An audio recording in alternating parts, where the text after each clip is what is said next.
మీ రాజశేఖర రెడ్డి బిడ్డ మీ షర్మిలారెడ్డి శిరస్సు వంచి చేతులు జోడించి మనస్ఫూర్తిగా నమస్కరించుకుంటాం.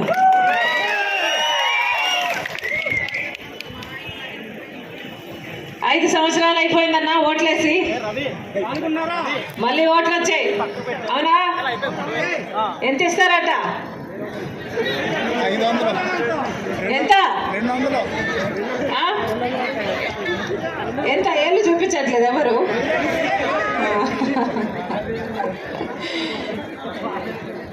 అన్నా ఎవరిచ్చినా తీసుకోండి, ఎవరిచ్చినా తీసుకోండి, ఎంత ఇచ్చినా తీసుకోండి. కానీ ఓటు వేసేటప్పుడు మాత్రం ఒక్కసారి ఆలోచన చేయండి. పోయినసారి ఎవరికి ఓట్లు వేసాం, ఆ మనుషులు ఏం చేశారు, ఇప్పుడు మళ్ళీ ఎవరికి ఓటు వేయాలి అని ఒక్కసారి ఆలోచన చేయండి. ఎవరికి ఓటేస్తే బిడ్డలకు మంచిది అని ఒకసారి ఆలోచన చేయండి. ఎవరికి ఓటేస్తే బిడ్డలకు ఉద్యోగాలు వస్తాయి, మన రాష్ట్రం బాగుపడుతుంది, మన రాష్ట్రం ముందుకు పోతుందో ఒక నిమిషం ఆలోచన చేయండి. పోయినసారి ఎవరికి ఓట్లేశారన్నా? ఎవరు?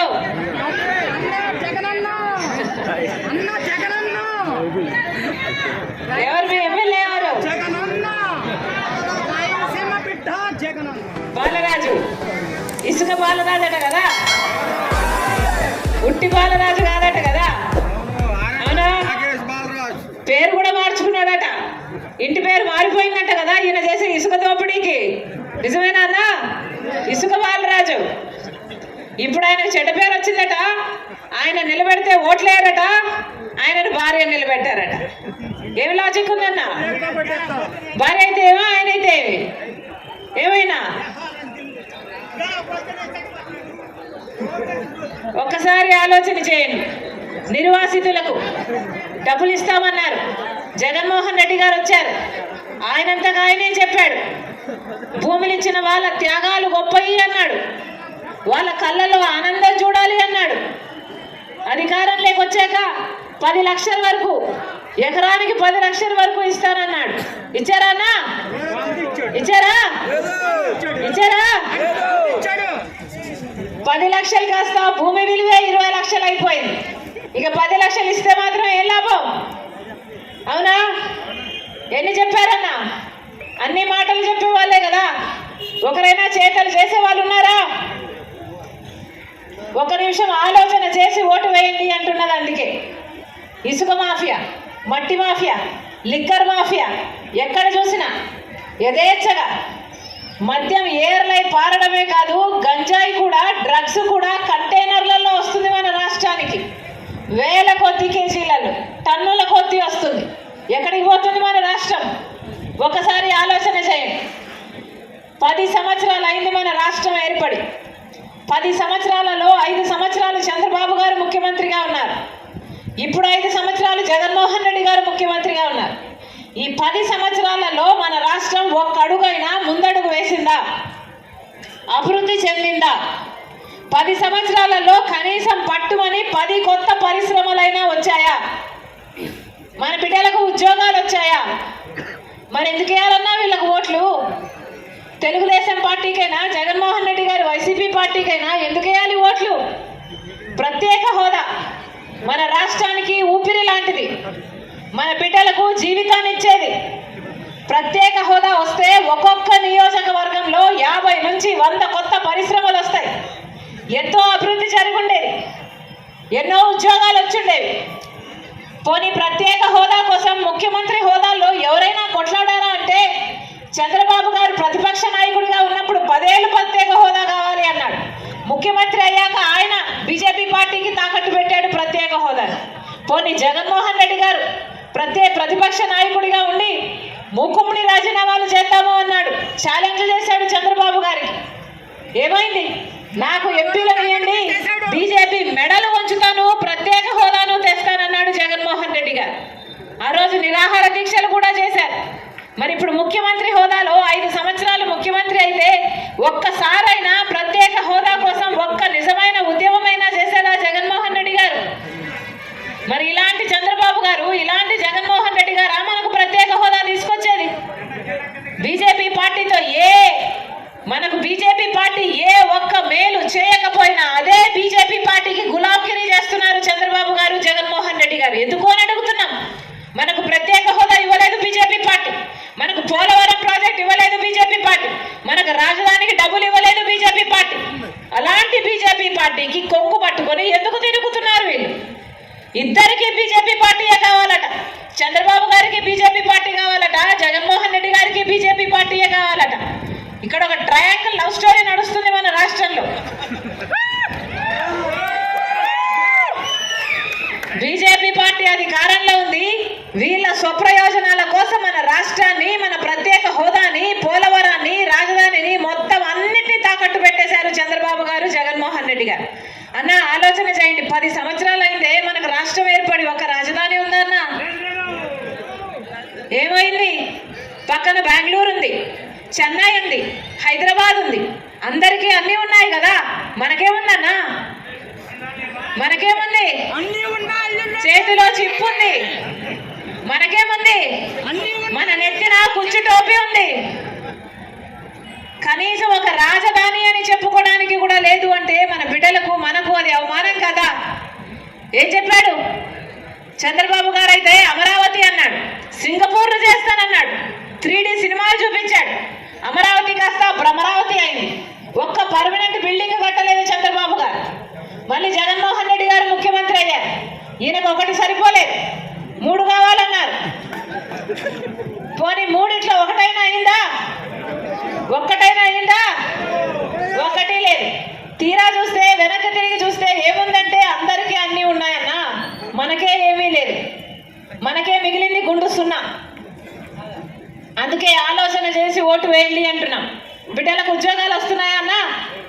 రాజశేఖర రెడ్డి గారు ఉన్నప్పుడు రైతుల్ని ఎలా చూసుకున్నాడు, బిడ్డల్ని ఎలా చూసుకున్నాడు?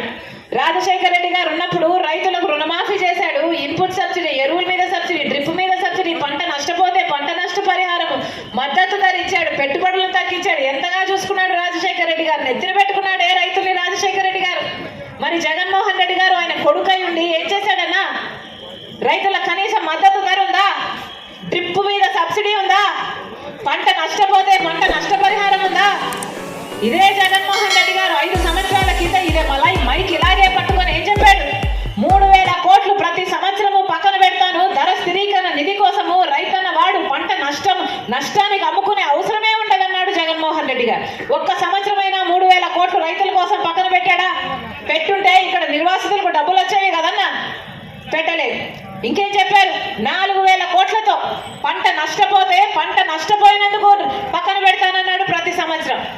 ఏ సంవత్సరం అయినా పంట నష్టపోతే, ఇక్కడ కూడా వరదకు ముంపు ప్రాంతం ఉంది కదా, పంట నష్టపోతే ఒదిగో ఒక సంవత్సరమైనా పంట నష్టపోయినారు అని 4000 కోట్లు పక్కన పెట్టాడా జగన్మోహన్ రెడ్డి గారు? వీళ్ళ రాజశేఖర రెడ్డి గారి ఆశయాలు నిలబెట్టేది. బిడ్డల్ని ఎక్కడ పెట్టుకున్నాడు నా రాజశేఖర రెడ్డి గారు? బిడ్డలు ఉన్నారు ఇక్కడ, గుండెల్లో పెట్టుకున్నాడు రాజశేఖర రెడ్డి గారు, గుండెల్లో పెట్టుకున్నాడు రాజశేఖర రెడ్డి గారు. ఫీజు రీయింబర్స్మెంట్ అయితేనేమి, ఉద్యోగాలు అయితేనేమి అద్భుతంగా చూసుకున్నాడు రాజశేఖర రెడ్డి గారు. మరి ఇదే జగన్మోహన్ రెడ్డి గారు 5 సంవత్సరాల క్రితం 2,30,000 ఉద్యోగాలు ఖాళీగా ఉన్నాయి ప్రభుత్వ శాఖల్లో అన్నాడు. 5 సంవత్సరాలు అయిపోయింది, ఈ రోజు వరకు కూడా భర్తీ చేయకపోతే 2,25,000 ఉద్యోగాలు ఈ రోజు వరకు కూడా ఖాళీగానే ఉన్నాయి. మరి 5 సంవత్సరాలు ఏం చేసినట్టు జగన్మోహన్ రెడ్డి గారు? గుడ్డి గుర్రాలకు పళ్ళుదోమేరా?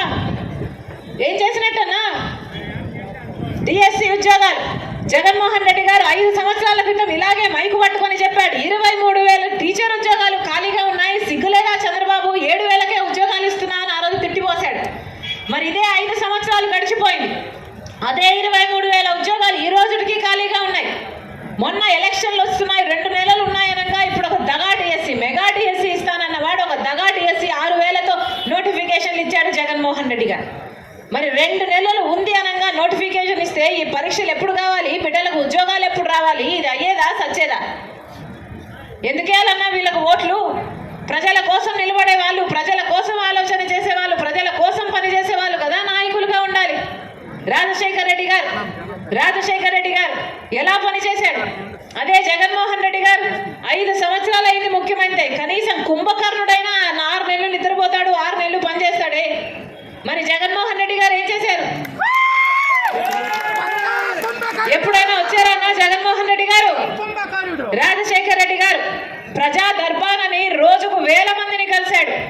ఏ అవసరం ఉంటే అది ఇల్లు కావాలన్నా, పెన్షన్లు కావాలన్నా, ఫీజు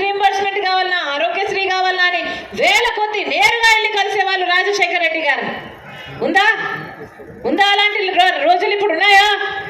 అసలు రాజశేఖర రెడ్డి గారు ఎలాంటి నాయకుడు అన్నా ఒకసారి ఆలోచన చేయండి. రెండోసారి ముఖ్యమంత్రి అయ్యాడు రాజశేఖర రెడ్డి గారు.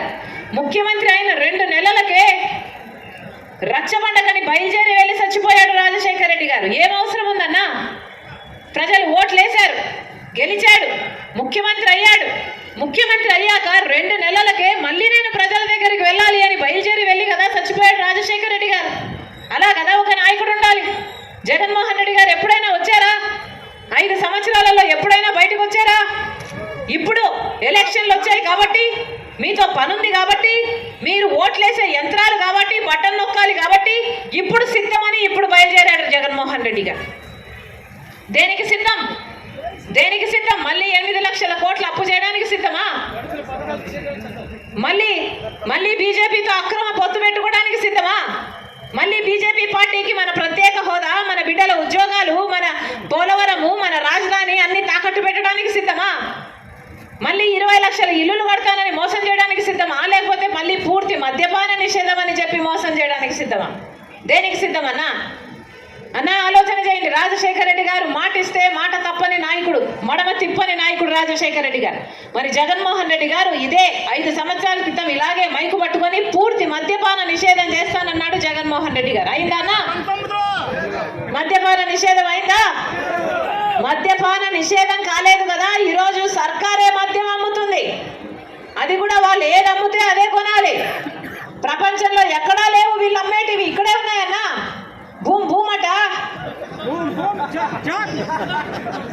స్పెషల్ స్టేటస్ అట, క్యాపిటల్ అట, డిఎస్సి అట, ఎక్కడా లేవు ప్రపంచంలో. ఇవి మనకే ఉన్నాయి. వీళ్ళు అమ్మితే కొనాలట. వీళ్ళకి ఎంత కమ్మితే అంతకే కొనాలట. ఇది ఎక్కడి చోద్యం అన్న? ఆలోచన చేయండి. ఇక్కడ లిక్కర్ మాఫియా జరుగుతుంది. నాసిరకం మందు అమ్ముతుంటే 25% మంది ప్రజలు మన రాష్ట్రంలో ఈ మందు తాగి లివరు, కిడ్నీలు చెడిపోయి చచ్చిపోతున్నారు. ఒక్క హెల్త్ ఆడిట్ లేదు, ఓన్లీ క్యాష్ అట కదా. డిజిటల్ పేమెంట్స్ ఏమీ లేవు. అంటే ఎంత మద్యం అమ్ముతున్నారు? సేల్స్ ట్యాక్స్ ఎంత?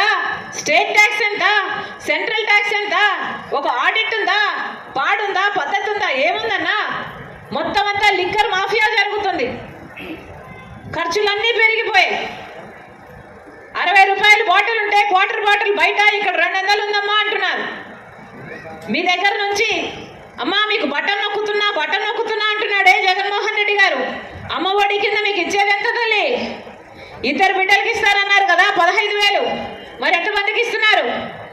ఒక్కరికే. మిగతా బిడ్డను ఏం చేస్తున్నారు తల్లి? దత్తత తీయకపోయారా? జగన్మోహన్ రెడ్డి గారికి దత్తత ఇచ్చేయండి ఇంకో బిడ్డని. రాజశేఖర రెడ్డి గారు 11 సరుకులు ఇచ్చేవాడు రేషన్లో, అవునా? ఎన్ని ఇస్తున్నాడు ఇప్పుడు జగన్మోహన్ రెడ్డి గారు? 2. మరి ఎలా బతకాలి? గ్యాసు, నూనె, చక్కెర అన్ని ధరలు పెరిగిపోయాయి. పెట్రోల్, డీజిల్, గ్యాసు అన్ని పెరిగిపోయాయి. ఆర్టీసీ అయితే 5 సార్లు పెంచారు. కరెంటు ఛార్జీలు 7 సార్లు పెంచారు. హౌస్ ట్యాక్సీలు అన్ని, చెత్త మీద పన్ను అన్ని పెంచుకుంటూనే పోతున్నారు. మరి మీకు ఇచ్చేది ఏమిటి తల్లి? బటన్ నొక్కుతూ మీకు ఇస్తున్నది 100 రూపాయలు, మీ దగ్గర నుంచి తీసుకుంటున్నది 1000 రూపాయలు. అర్థమవుతుందమ్మా? మీకు ఇస్తున్నది మట్టి చెంబు, మీ దగ్గర నుంచి తీసుకుంటున్నది వెండి చెంబు. అందుకే చెప్తున్నాం ఆలోచన చేసి ఓట్లు వేయండి అని. అమ్మా ఈరోజు ప్రజలకు మేలు జరగాలి అంటే కాంగ్రెస్ పార్టీ అధికారంలోకి రావాల్సిన అవసరం ఉంది. ఇదే బీజేపీ పార్టీకి తొత్తులుగా మారిన చంద్రబాబు గారు జగన్మోహన్ రెడ్డి గారికి ఓట్లేస్తే మనకు ప్రత్యేక హోదా రాదు, పోలవరం ప్రాజెక్ట్ రాదు, మనకు రాజధాని రాదు, మన బిడ్డలకు ఉద్యోగాలు రావు, ప్రజలకు మేలు జరగదు. మళ్ళీ చెప్తున్నా, ఒక కాంగ్రెస్ పార్టీ అధికారంలోకి వస్తేనే 10 సంవత్సరాల ప్రత్యేక హోదా వస్తుందని రాహుల్ గాంధీ గారు చెప్పారు. ఆ మాట పట్టుకుని వచ్చింది రాజశేఖర రెడ్డి బిడ్డ. మీరు ఆశీర్వదించండి. కాంగ్రెస్ పార్టీ అధికారంలోకి వస్తే 10 సంవత్సరాల ప్రత్యేక హోదా వస్తుంది.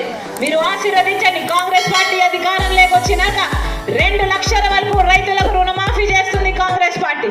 మీరు ఆశీర్వదించండి. ఇలాంటి పేదవాళ్ళు ఇల్లు గడుపుకోలేక ఎంతో మంది ఉన్నారు ఈరోజు.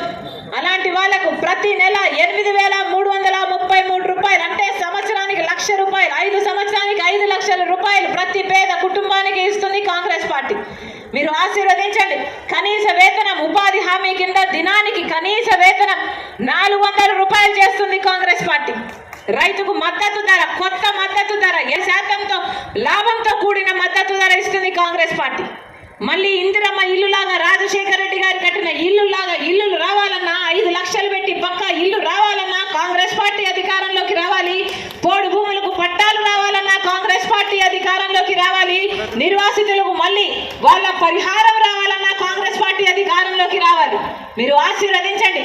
ఆ రాజశేఖర రెడ్డి గారి సంక్షేమ పాలన కాంగ్రెస్ పార్టీతో సాధ్యం. ఏ కాంగ్రెస్ పార్టీ అయితే రాజశేఖర రెడ్డి గారిని అంతగా ముఖ్యమంత్రిని చేసి అంతగా రాజశేఖర రెడ్డి గారు అన్ని అద్దంటే కాంగ్రెస్ పార్టీ అధికారంలోకి రావాలి. మనస్ఫూర్తిగా ఆశీర్వదించాలని కాంగ్రెస్ పార్టీ ఎమ్మెల్యే అభ్యర్థి సృజనమ్మ మనస్ఫూర్తిగా ఆశీర్వదించండి. మీ బిడ్డ 6 సంవత్సరాలుగా ప్రజాసేవలో ఉంది. మీకు సేవ చేయాలని ఆశపడుతుంది. మనస్ఫూర్తిగా ఆశీర్వదించండి. ఇలాంటి ఇసుక దోపిడి ఎమ్మెల్యేలకు మళ్ళీ ఓట్లేయకుండా సృజనమ్మకు ఓట్లేయండి. మీ గొంతైతుంది, మీ బలమైతుంది. మనస్ఫూర్తిగా ఆశీర్వదించాలని రాజశేఖర అభ్యర్థిగా, కాంగ్రెస్ ఎంపీ అభ్యర్థిగా లావణ్యమ్మ గొప్ప మెజారిటీతో గెలిపించండి.